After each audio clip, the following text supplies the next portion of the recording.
All right, we'd like to thank Dr. Alcala once again for that talk.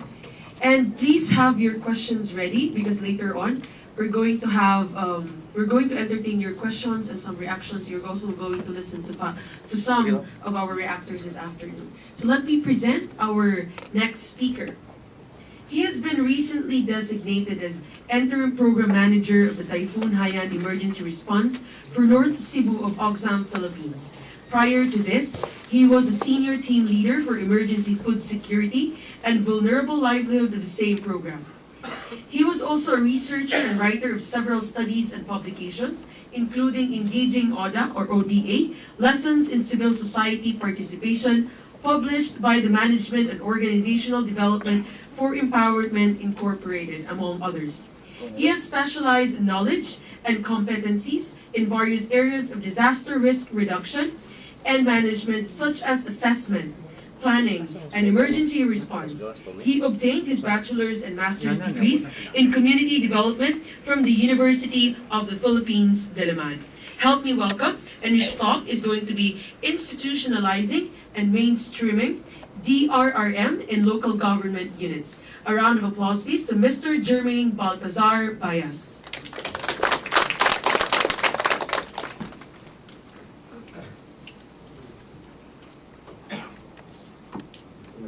Good afternoon, everybody. Thank you, Rafi, for the invitation. And of course, Oxfam is always very happy to share our experiences. Before I start, maybe just a brief introduction, just a quick question. Who knows Oxfam? Anybody knows Oxfam? We know. Just briefly, Oxfam is maybe. Yeah. Oxfam is an international humanitarian organization. We are based in the United Kingdom, and we are present in about 90 countries worldwide. We have an office in Manila, but basically we have three major programs. It's humanitarian response, so immediately whenever there's a big disaster, we are on the ground and providing immediate relief, basically focusing on water, sanitation and hygiene, emergency food security and vulnerable livelihoods. Of course, with mainstreaming gender and protection as the key center of our program. We also have development programs, currently focused mostly on in Mindanao, focusing on women, livelihoods, empowerment, and focusing on disaster risk reduction. And we also do campaign and communication. So basically, whatever we learn from the ground, from our humanitarian response and our development programs, we bring them up to the national and even at the international arena in terms of advocacy. Like for example, the DRR, climate change adaptation, these are key issues that we have really tried to highlight in various engagements. Okay, just before we do a quick road trip, just want to know who's actually involved in any DRR program here. From the community level, who's doing DRR work in the community level? Just one, see hands. Two, who's doing DRR work at the municipal level? Municipal level, okay. At the provincial? No hands. At the regional level? Regional. At the national? So basically, that has been a challenge really for us in doing DRR, is that there's compartmentalized approach oftentimes in terms of doing DRR. But what we are trying to what I will present now is how we do it in such a way that we try to engage most, if not all, of the actors in doing DRR and CCA. So Rafi asked me to present one of our a bit old project. It's the provincial readiness in mainstreaming DRR. But I asked them to, maybe that's quite old. I'll try to present to you what we already did in terms of enhancing that program. So right now, let's go to Laguna. Who's been to Laguna province? Okay, yes. So let's go to Laguna. Next slide. Laguna is known as the land of festivals. Next. Enchanted Kingdom, of course. Next slide. It's also like Cebu. It has so many industrial and science technoparks. Next. Over 800 educational research and training institutions, including the UP Los Baños. Of course, well known for their hot springs and various resorts in the area. And looking from the outside, it's a mix of highly urbanizing province, but also there's a mix of rural areas in Laguna. Who remembers Ondoy? Typhoon Ketsana, September 26, 2009. Laguna, one of the richest and biggest provinces in the country, hit by Typhoon Ketsana. What happened? Next slide. Displacement, up to 1 million people. Damage in terms of agri, poultry, and fisheries, $12.5 million.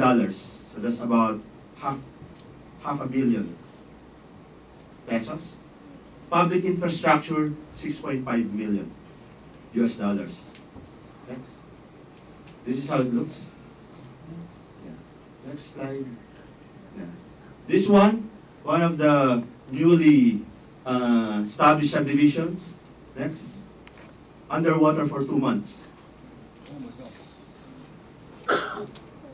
What were the main issues that made Laguna vulnerable to Ondoy's wrath? One, of course, lack of space and safety nets for a growing population. Everybody was moving out of Metro Manila. Metro Manila was so congested, so now people are going to San Pedro, Binyan, Santa Rosa, those nearby municipalities. Lack of ecosystems approach.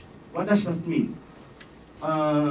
Understanding how one connects to the other. Like Laguna and Quezon are connected in terms of waterways. But without any real understanding of each one's role, they were severely impacted by Ondoy. And of course, the great divide between the haves and the have-nots. Whenever we talk about disaster risk reduction, we always talk about poverty. That's the main driver of the vulnerability of the people. Why were they caught off guard? One, there was really no risk, vulnerability, capacity assessments in the development planning. Most of the time, and even after the typhoon, they were saying the maps that the hazard maps that they received was basically not usable. They came from MJB, they came from different agencies, but not usable. Why? Because it's a provincial level assessment. So you don't know which barangay, which municipality is actually affected by the flooding, if flooding comes. So they're talking about the ratio of 1 is to 50,000. So that's not usable for them in terms of planning. DRR plans, they said they had DRR plans, but they were not simulated, and they did not actually respond to the current hazards and risks. What do you think were their priority in terms of contingency planning for Laguna? Given that the Laguna Lake is right there, what was their priority in terms of contingency planning? It's the volcano. It's the Mount Makiling and earthquake. Those were their top priorities. They didn't realize that the Laguna Lake will be the one that will really hit them in the immediate future. LGUs had varying capacities and resources. So you come to one LGU, they're very strong. In another LGU, doesn't even know what to do. Majority of the DRMOs were overwhelmed. This thing, same as what happened now. They didn't expect this thing. They didn't expect that it could be this big. And no single coherent inventory of all streams and their capacities. So, next slide. So, for Oxfam, we have various programs on DRR. Some of them we just finished, like the scale up build up. In Mindanao, we're also doing DRR. At the ASEAN level, we're also doing this DRR programs. Next slide. And whenever we do DRRM, this is what we want to say. The key to DRRM programming is convergence. Convergence of different actors, different people, different groups. Next. Where's the tipping point? So whenever we do DRRM, where's the tipping point? We do it at the barangay level. When we do it at the barangay level, we try to blanket across all sitios. You do blanket coverage. You make sure that you study the whole barangay. When you go at least to the municipal level, you do it in at least 2 barangays. Pilot them. Work with the municipal DRRM offices. Make sure that they understand how to do risk assessment. And then from there, of course, it has to be their responsibility to replicate it in other barangays. At the provincial level, you do it in at least 5 municipalities. That will create an impact at the provincial level, that they will know, okay, DRRM investment is worth doing, because they can see the changes across 5 municipalities. If you do it in 1, they say, oh, it's just 1 barangay, it's 1 municipality, it's pilot. 5 municipalities, oh, it will create an impact across the province. Next. Key principles that we try to do. Multisectoral, LGUs and communities have equal vote. Oftentimes, the challenge is that the LGU officials dictate how the DRR program will be implemented. When in fact, when we always talk about community-based DRRM program, it should be how the community see themselves. What are the hazards, what are the risks that they face every day. And that's where you develop a program, not the other way around. There should be a clear link between the plans from the barangay to the municipal up to the provincial level. So when you say, okay, let's look at the provincial level plan. Does this link to the risk assessment that was done at the community level? You say yes. When did that happen? Oftentimes it's a desktop plan. And we can see, no to cut and paste planning, please. We've seen it so many times. With all due respect to Davao Oriental, we've seen copy-paste DRM plans. Even the name of the LGU was not changed. In some areas, even the plans, the key officials, even the signatory was not changed. So how do we? So what's the role of the DRR? What's the purpose of the DRRM plan? It's just cut and paste. It should be coming from what you see is based on the community that you're working. Equity-based participation. Also get key national agencies on board. They are very active. The key agencies, they are doing their job. It's just that they're always limited by resources, skills, exposure, and the capacity. So, but they have really been working hand in hand with, not only with Oxfam, but so many other agencies. So this is how we try to do a DRRM mainstreaming and institutionalization. I don't know if you can see it, but these are the key ingredients that we try to do. But we do all activities at the provincial, at the municipal, and at the barangay level. Some activities at the same time, some activities coming from one after the other. Basically, this is the process. Make sure that there's buy-in, coordination, baseline data. As Dr. Alcala mentioned, baseline data is very important.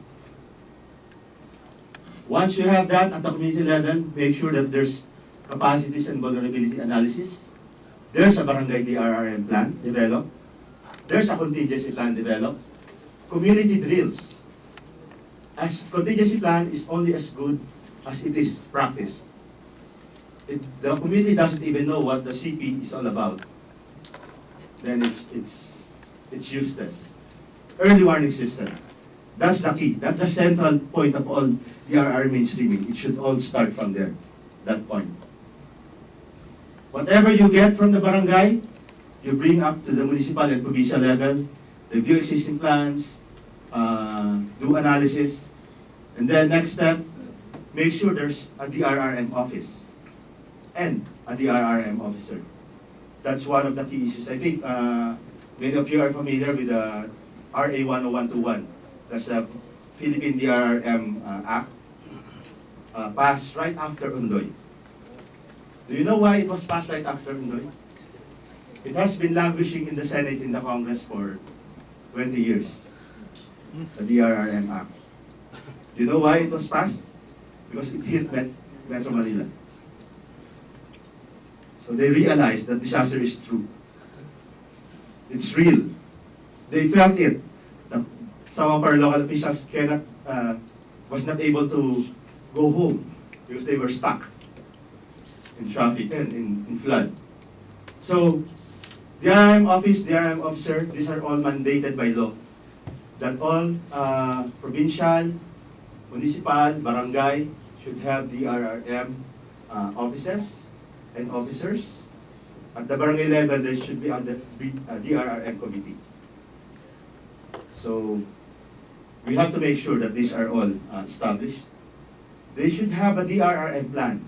Under the law, the LGU can use 5% of their budget for DRRM, for quick response, and for capacity building. But they cannot use that without any DRRM plan, approved by the council and submitted to relevant government agencies. Make sure that they have a contingency plan, drills, integrate water sanitation hygiene for Oxfam. We make sure it's integrated. And of course, inclusive components. What do you mean by inclusive components?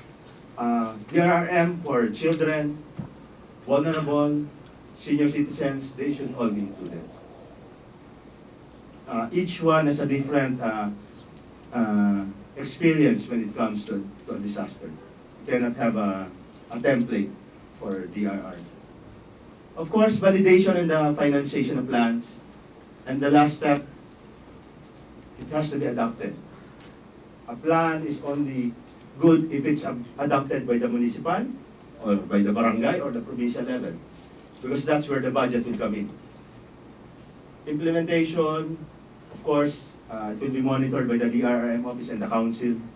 The regional DRRM, the OCD, the Office of the Civil Defense, will be the one to monitor it. And of course, important is the continuous learning process. So after that, you should again review, go back to the community, try to understand, is this what you want? Is this how it is? Is this a DRR CCA plan that you want? Okay, next. Also, we have to understand, the government is the leader. So they are mandated to do these things. And we have to work with them. And we have to work with them not only because it's their mandate, but they have the capacity to scale up. NGOs, INGOs, and even private organizations have limited resources. It's only the government that has the capacity to implement a program across the whole country. So we have to work with them in that aspect. Next. Some of the activities, some of the key learnings that we want to impart. You have to do the assessment of the local chief executives, LG officials, and barangay leaders. They have to be on board. They have to understand that it's their role and it's worthwhile for them to implement the RRM. Understanding their own communities. Oftentimes, there's risk assessment. There's so many risk assessments. Just search Google and you'll see lots of risk assessments. But the question is that risk assessment conducted by the community? Is that something that they were actually a part of? Not just giving information. We have the PCVA. It's used by most organizations. Participatory Capacity and Vulnerability Analysis. It's a data gathering tool as well as a learning activity. once you do that with the community, they start understanding why DRR is important. Because if you just gather information, they will just say, okay, that's the specialist going and then coming back with their own program. But you try to work with them, make sure that they understand that it's their role. Next. Understanding their own communities in terms of the 5 aspects: human capital, physical, financial, social, and natural. Next. Get your officials into the field. The first thing that we did, we brought the provincial planning officer and the DRRM officer to the barangay to do PCVA. They were there for 3 weeks.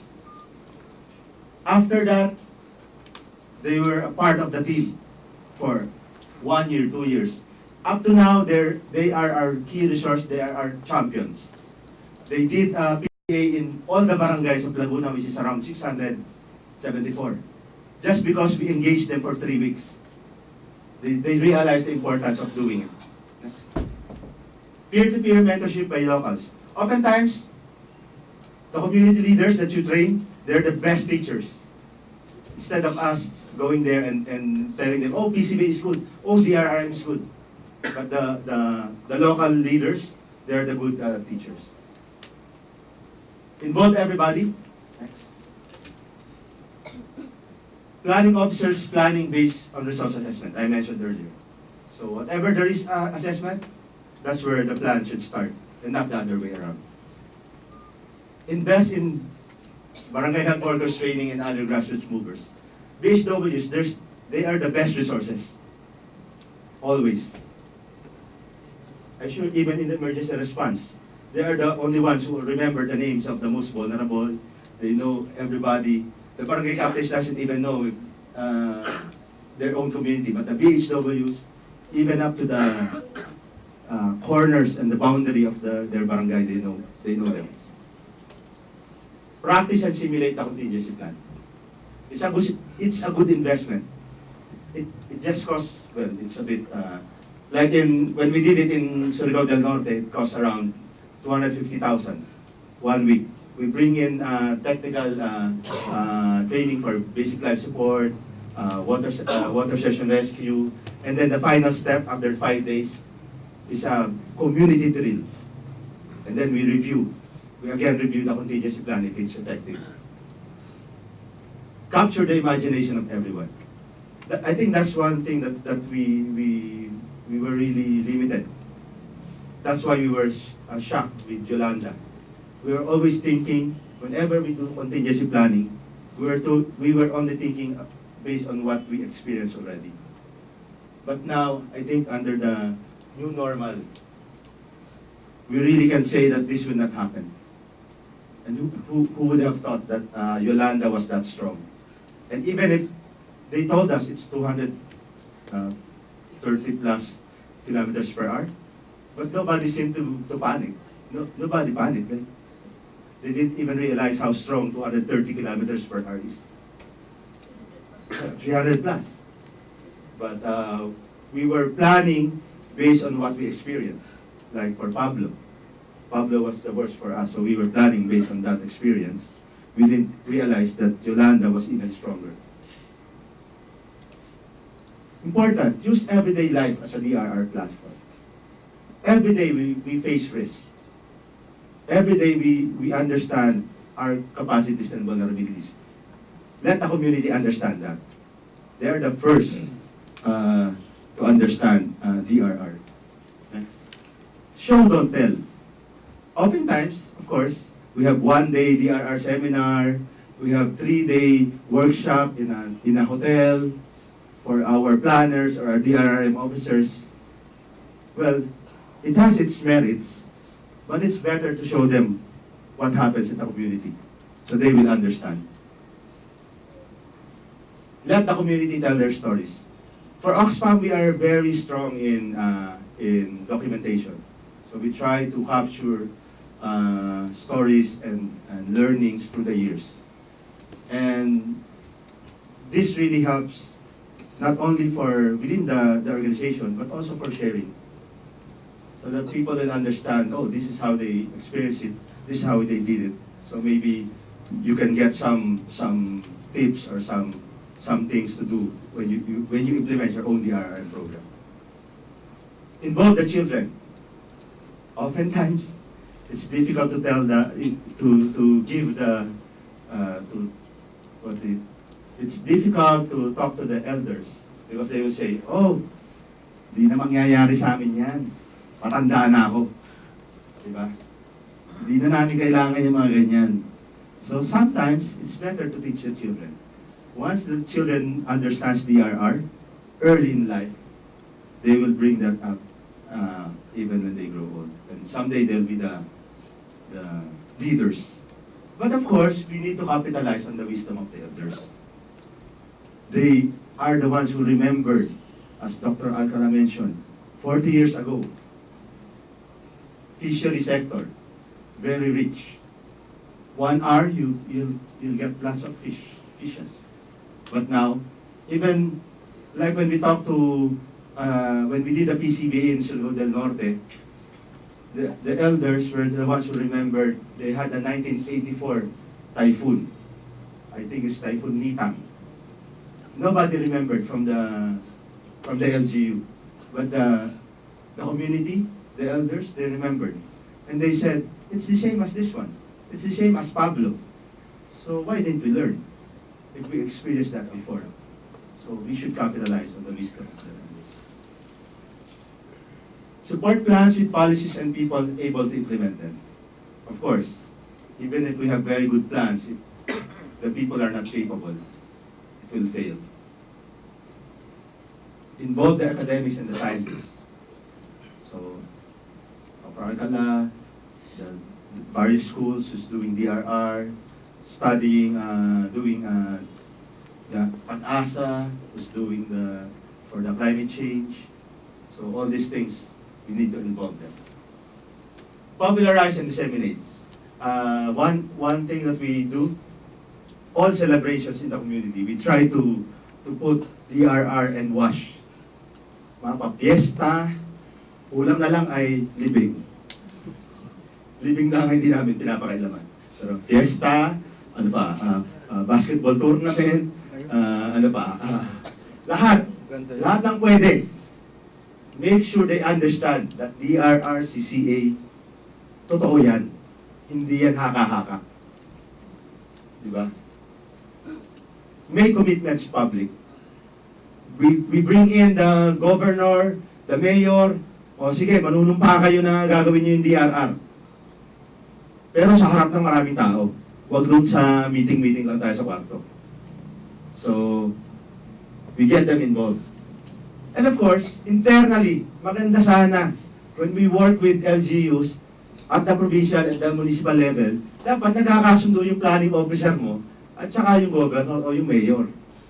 Kasi at the end of the day, even if you do all these things, kung hindi naman sila nagkakasundo, mauubos lang ang oras mo. Mauubos ang oras nyo. And that's why the first step in our DRR mainstreaming, willingness and buy-in. Kung kayo ay may 1 year, 2 years project, and you'll spend 1 year of that trying to ano tawag ito? Convince the mayor or the governor to do DRRM, umalis-alis na kayo. Sayang lang ang oras nyo. There are other areas that are more willing and committed to do DRR. Ngayon, kung talaga namang gusto-gusto nyo namang pahirapan ng sarili nyo, and then you can try. No, but there are other ways, of course, to convince them. So, ibig sabihin lang, if you have a short program, tingnan mo rin, ano ba yung risk, ano ba yung investment na gusto mong gawin in terms of yung politics involved. Okay? So, what happens is then, okay, so for Laguna, paradigm shift from disaster response to DRR. Dati pinagmamalaki lang nila yung kanilang response team. Yun lang ang bukang bibig nila. Right now, they have a DRR integrated into their plans and programs, in their CLUP, in their contingency plans, in their annual investment plans, in their ELA. That's the proof. That's their plan. And of course, linking of province to other levels of the LGU. So this plan is the conglomeration of the plans of the different DRRM plans of the municipality and the barangay. Next. Laguna released its 10-point DRRCCA agenda in 2011 with full funding, at least 72 million. That's 5% of their DRRM fund. It conducted PCBA in all its barangays, fully operational PDRRM office with staff, budget, and building. It has invested in communication and engagement, website, and resource center. They are now planning this tablet. I don't know if it pushed through. It has a living PDRRM plan, meaning it is reviewed regularly. It changes through time. It has given space for CSOs, POs, and NGOs. Dati, suplado yung PPDO nila. Ayaw makipag-usap sa mga NGO. Sakit lang daw sa ulo yung mga yan. But after the program, they are now sitting at the PDRM Council. Yung mga community organizations, yun pang lagi nilang kaaway. Pinaupo nila doon. So, at the community level, better informed and prepared communities, active participation of the different sectors. Yun nga, they're part of the learning process. Barangay officials more aware. Of course, there's still much improvement and learning on DRR. Marami pa kulang. Next.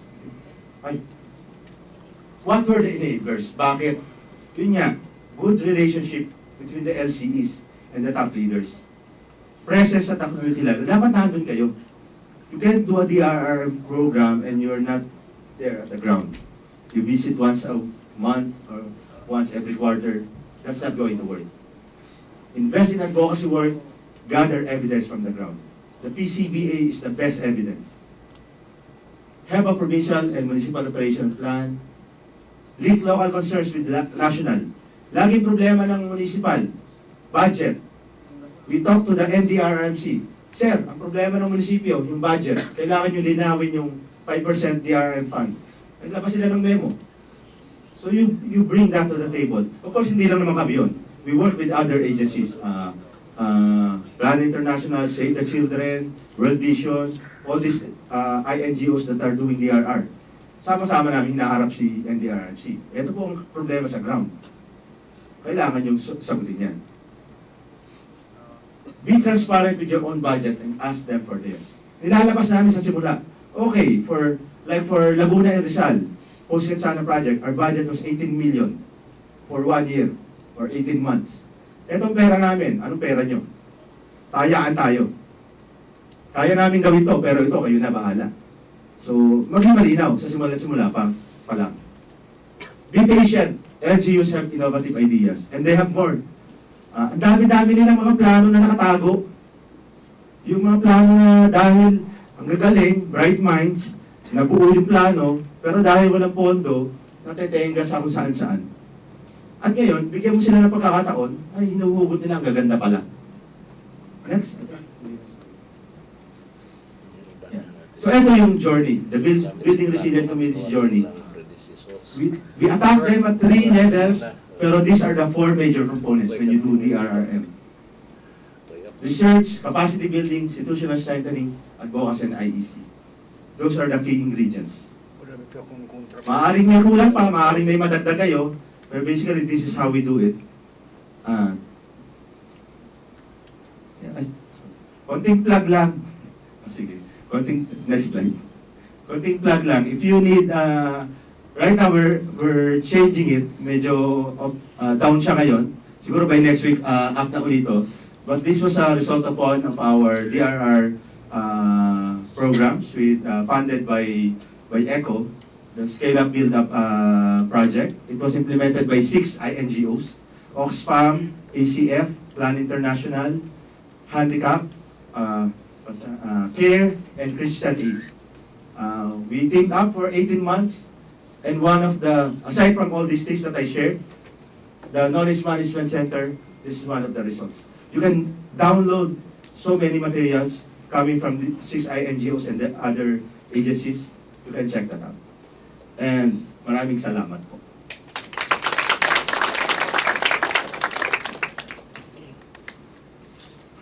Thank you very much, Sir Jermaine Reyes. And now, I think we're all ready to listen to our reactors. May I call the first one?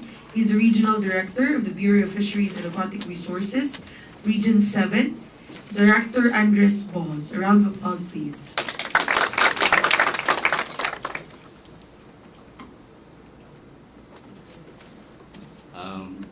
Thank you and good afternoon to each and everyone.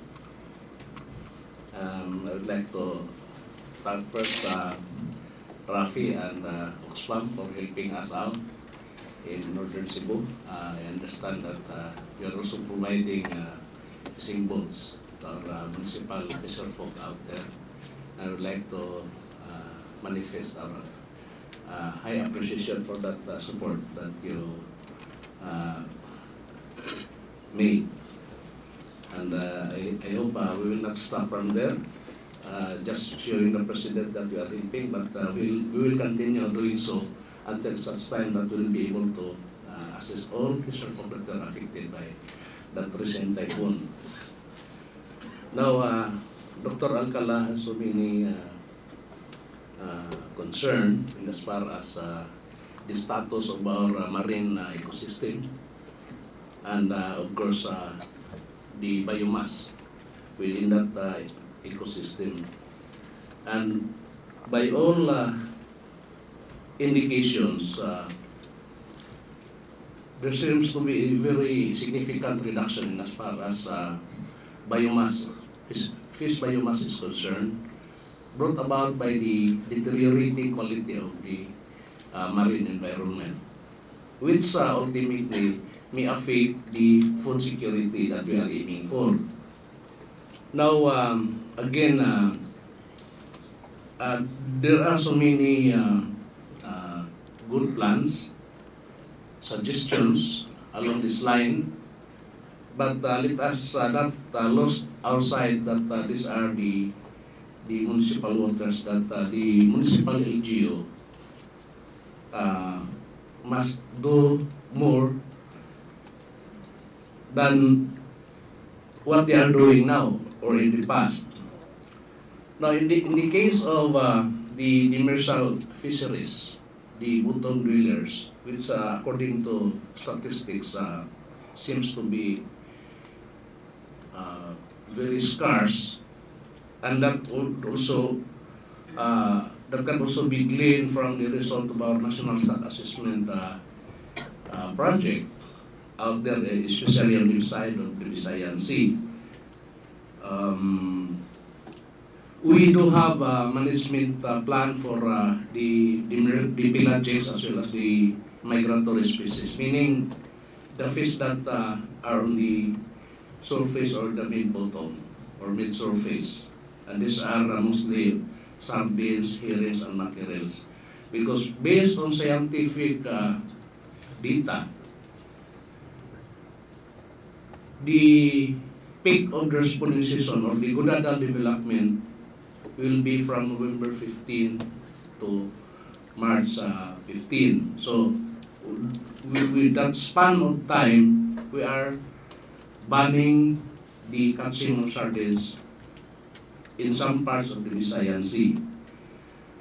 And that would perhaps answer to the scarcity of demersal fish, because based on the suggestion or recommendation of Dr. Alcala here, he wanted us to stop eating parrot fish and the sturgeon fish, which I believe would be a very gargantuan task on the part of the LGU as well as on the part of the national government units as well as from the academic part.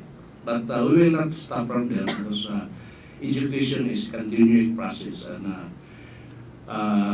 hopefully the understanding of the community, especially the fisherfolk, would evolve as time goes by. As regards to the three-ply net, which is very exhaustive and in fact would catch anything that may get into it, it's just like a wall of death. Once the fish will get closer to that net and in contact, then that will be the end of the life of the fish, because definitely they will be cold. This tree climate is technically named as or termed as trammel net. The outer two layers of net is bigger in size, while the inner portion is small. And so when the fish gets in, he may pass that large mesh size, but when he gets inside, there's a small mesh size net. And so when the fish wanted to return back, it will be entangled. So, muna siya ang principles of how to catch fish using the tree ply. And that's precisely the reason why most of our local government units are coming up with an ordinance banning the use of tree ply, or the so-called ukay-ukay. Ox. Right? So, there are several local government units now that have that municipal ordinance banning the use of ukay-ukay, or the tree ply net or the trammel net. And I would like to appreciate that effort, because after all, these are the municipal waters that administratively belongs to the respective municipal government units.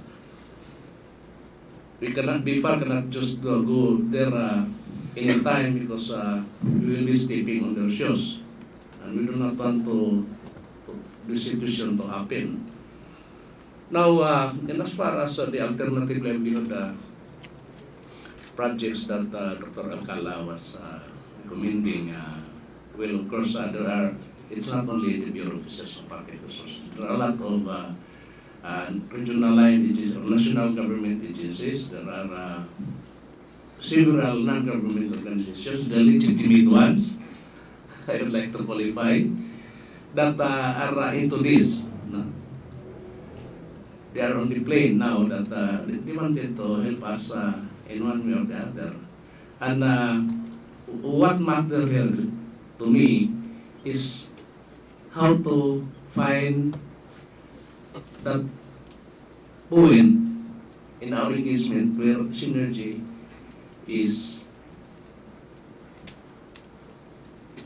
must be observed, meaning that we have to closely coordinate. If we have that common goal, we have to closely work together, so that from our end we will know your capabilities, and that includes resources, logistics. In the same token, that you might be also interested on our logistics or capabilities. And by doing so, then we can save more time, effort, and maybe the making resources that we always talk about.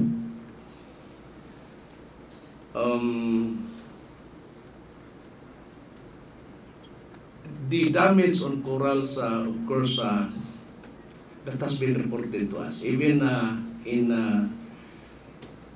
Mindanao, northeastern Mindanao, in Typhoon Pablo hit Mindanao, and part of southern Cebu, and even southern Negros, Dr. Alcala.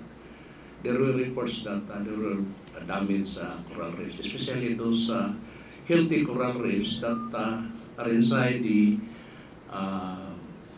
marine reserve or marine sanctuary or fish refugia, marine protected area. There are so many names, but the purpose of this is more or less the same.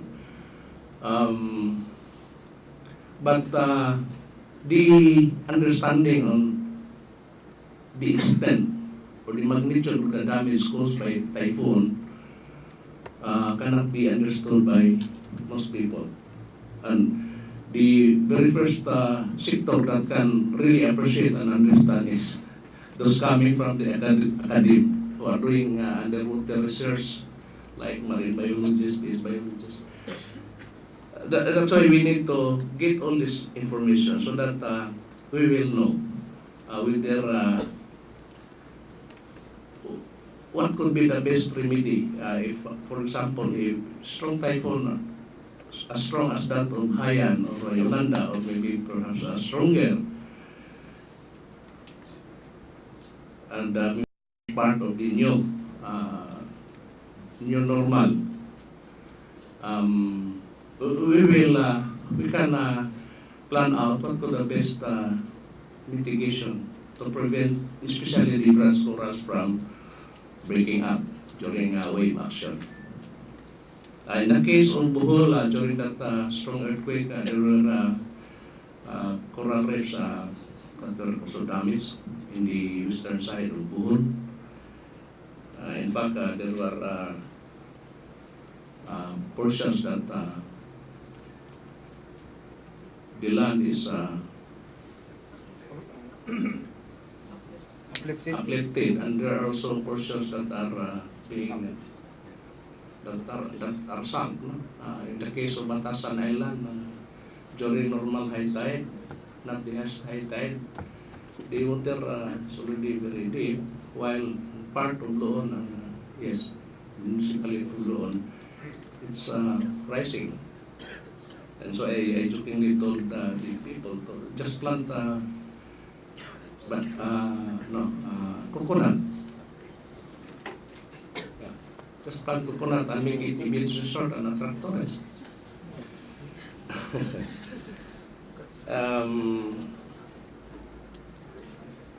The ocean warming will be here with us, according to scientists. And that worries us because when the corals die, they definitely that's very significant impact in as far as, again, the living organism that people depend their livelihood as part of our food security.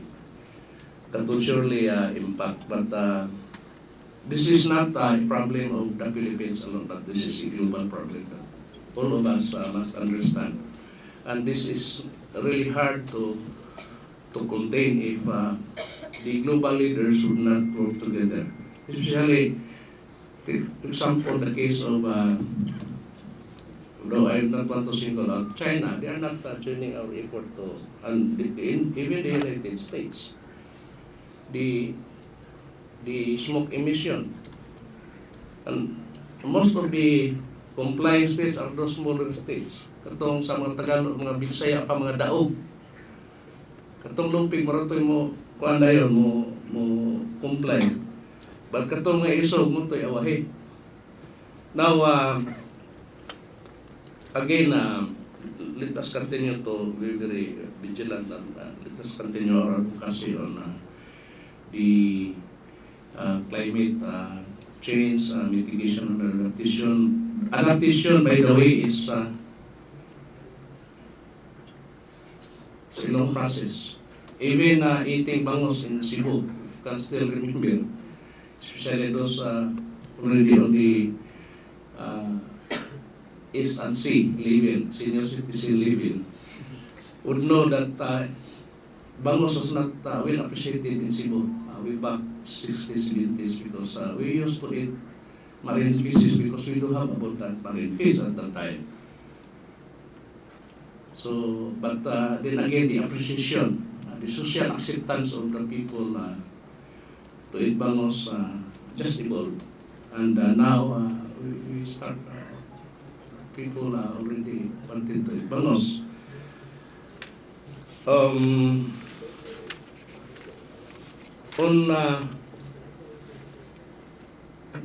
My suggestion is our social preparation should be there always. The information on education, but maybe perhaps we can scale it up.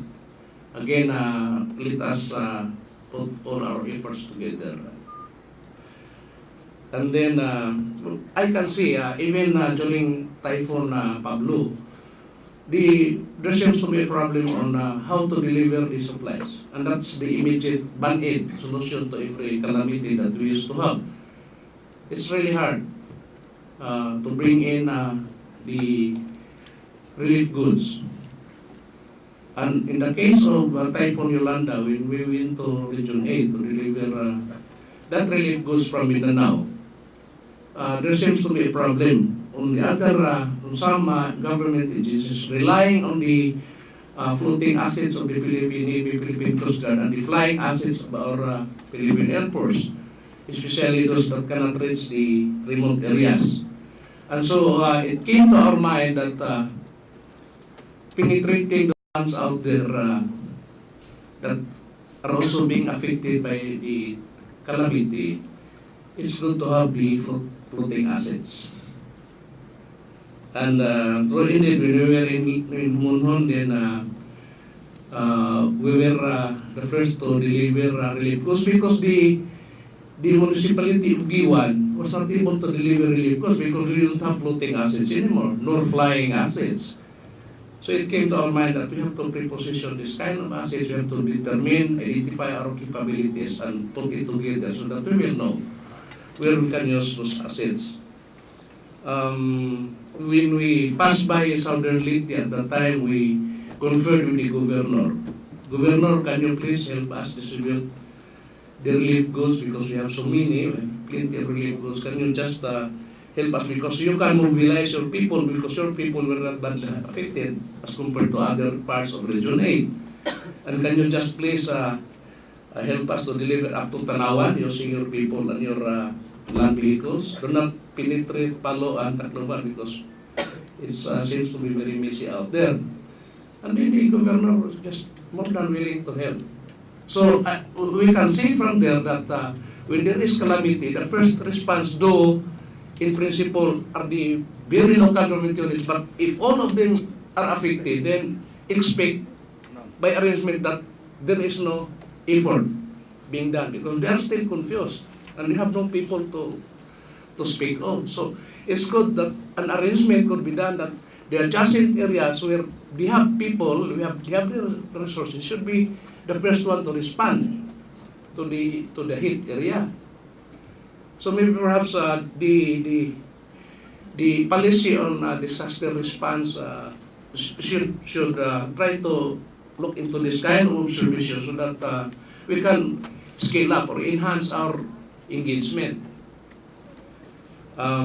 It's very painful on our part that still people are they're still complaining that the support that the government and other institutions are not being delivered.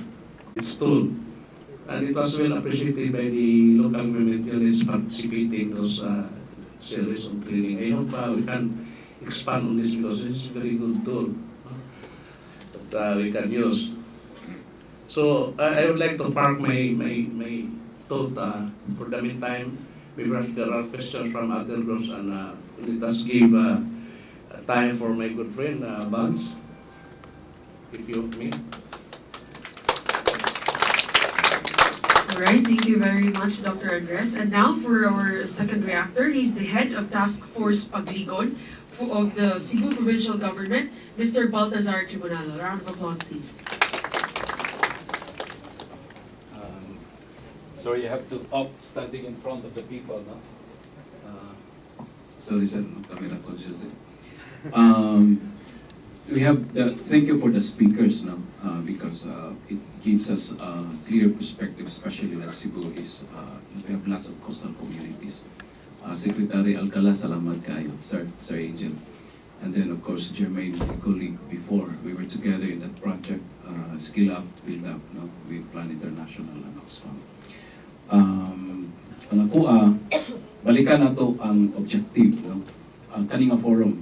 First is pagpalapad, pagpalahom sa pagsabot sa gitawag na to o vulnerabilities dinha sa tunga-tunga ni gitawag na to ekonomikanhon, kinaiyahan, political, social na kahuyangan sa katawhan. Hello? Hi! Naatay na po po. Nganong akong gibisaya, when we talk about disaster risk reduction, climate change adaptation, we have to limanize the term. And to me, that's the reason San Francisco in Camotes won the UN Sasakawa Award. We even compete Vancouver in Canada, Makati in Manila, Legazpi in Bicol. Why? Because people understand what is meant by disaster risk reduction. Hello? Hi! Ato kumututok kay Sir Angel. Kabahin sa pagpangisda, okay lang magbinasaya ako? Okay. Very good. Ang vulnerability sa pagpangisda, dili lang isda mo'y tanahon. Hello? Hi! Kundi ang kakahuyangan sa mga tao nga nangisda. Why labot ang isda? Mutuo mo? Dili. Why labot ang isda? Why labot ang corals? Kundi ang tao nga nagdumala, nagmaniho, nangisda, nagpadaghan, nagprotekta ug naguba sa kaisdaan ug iyahang palibot. Naklaro? Yes. Nasabta na to. Now, estudyante, mga maestro, maestra, mauni. If there's a clear understanding about the relationship between isda ug mga tao, klaro kulbaan ang tao na maguba sa isda ug sa kinayahan niini. Kung kulbaan, kung doon ay illegal, kita ko ni Commodore, asam to, Commodore, ay sir, kung naa ang Navy, naa ang Army, naa ang barangay tao, klaro kayo pagdisiplina Mendy Mayor ug mga tao bisag sibilyan nga, hoy, illegal na, hoy, di na mao, klaro ang isda ug daghan ug angay yun nato na panalitan. Clear? To me, that is an increased capacity of a person taking or understanding that fish can multiply by themselves because people are protecting this habitat of the fish. Naklaro? Adto ta sa disaster risk reduction panalitan. People are talking about preparedness. Diba? Hello? We're talking about bagyo, hangin, baha, landslide. The tendency is that people would focus on the hazards. Ang pasangilan, ang baha, ang bagyo, kinikit si Yolanda. But the question is, do we analyze about the vulnerability? Ang akong pagsabot sa vulnerability is mauni.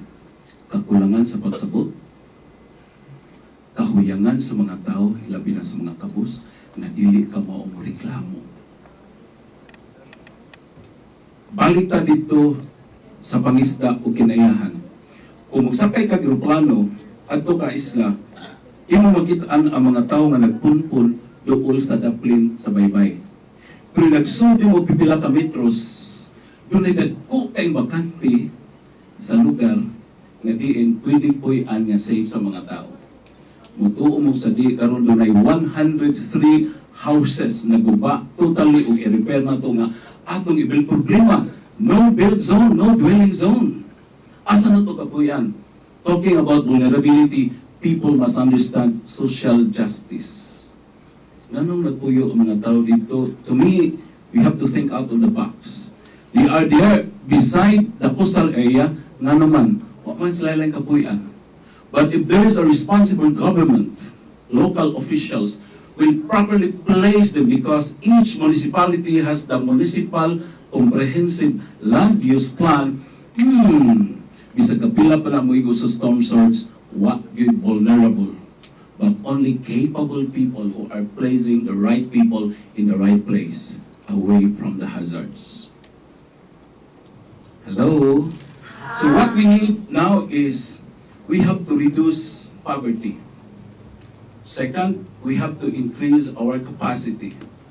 Third, when we maintain disaster risk reduction, ayaw tao pasangilin nyo kay DRM officer na, trabaho na ng BALS, trabaho na sa RAFI, nga nag-engage na karon sa DR. No. When you say mainstream, ang tanang katauhan ni sabot sa disaster risk reduction, climate change adaptation, and it has to be a way of life. Pag abot na to stop, basura. Managing the basura is a very good form of risk reduction. Kanang pagputol o kahoy nila sa karsada, is it risk reducer or risk enhancer? We have to think about it. So, second, ang akong nakitaan po nga, this is very good. We have to manage the uncertainty. What do you mean by uncertainty? Di mo klaro, di mo matagdaan, di mo masabtan, but we have to manage it. That's why I like German statement. Link with the science. linked with the media who have done lots of research. Managing the uncertainty. O katapusan, ma'am, nilapas na ko, ma'am. 5 minutes. Let's translate all this kind of learning at home. Hello? Palitan si Sir Angel, ang akong manumdam ni mo, sir, ikuyog minimo dito sa Apo Island when I was very young. I think it was in my early 20s. Ipaday mi sa Apo Island, then basura din. I learned how to do das basurero. And I was very good with that. Kang sir naman, Cebu dito sa Camotes, kita ko dito kung saon pag protektas kiniyahan, ingon si sir o mga polis, tagai o armalite ang mga tao, i-deputize na para mamusil. Pwede di ay. Hello? Sus, hadlok ang mga tao. Sir, di ba taga Camotes man ni si sir? So, pwede di ay ang disiplina yung ikinahanglan, no? My point is, pag naminyo na po niya itong edad na kong 36, akong gipuy-an ang akong kapulingon. Akong panganak, ang akong anak, huwag tayong lugar, no? I named my 3 children, si Forests, si Rain, o si Earth. Every time maghisgot gani ko risk assessment, labi na dito Camotes when I brought them to the island, even my 4 or 5-year-old, pamao siya mag-BCA. Vulnerability, capacity assessment. Include the children in their own level, in their own evolving capacity. Hello? Hi. When my child came to my hometown, di lang na ko i-mention, ingon siya, Tay, who is the leader of this town? Ingon dayon ko, I know him. Tell him I want to talk to him. Why? Why not? Because your place is like a giant basurahan. Because in Camotes, it's almost zero plastic. It's very clean. So you can see, if we do the translation of knowledge into action, it will run into from one generation to the other generation. Una nga, salamat kay sa RAFI taon na may. Okay, this is a very good learning forum. Ikuyawan na ba ko kay last na ba rin sa tulo ka series, no? We have one more. Ang akong pangutana na is kung saan na ito pag-abot dito ka, ingon ni Jermaine nga, sityo. Kung saan na ito pag-abot sa forum. Okay, mo, Balz, ikaw na may nagtutok na SPDRE mo. Nindot kayo ang plano ni Governor. Nindot kayo ang plano sa mga department heads. But my question is, mutabang mo sa gobyerno? Waman mo nalingo? Yes! Aw ka na. Ato ginisang tabanan. RAFI as an institution is very strong. We have expert si Dr. Bolsa din eh, na ang Oxfam karon na ang Swiss Humanitarian Aid, no? And this is not the time for us to collaborate. Whether you like it or not, sorry. If there is Yolanda coming tomorrow, Cebu is not ready yet. When I ask, do you have the blueprint for the disaster preparedness process in the province? No! So, kung kadatoy, delikado na yung kanasan, no? But anyway, so we have to start from right here. This is the best time. Kung dili kita, kinsaman, kung dili karon, ano saman, kung dili din niya asaman, kung dili ako na si mama.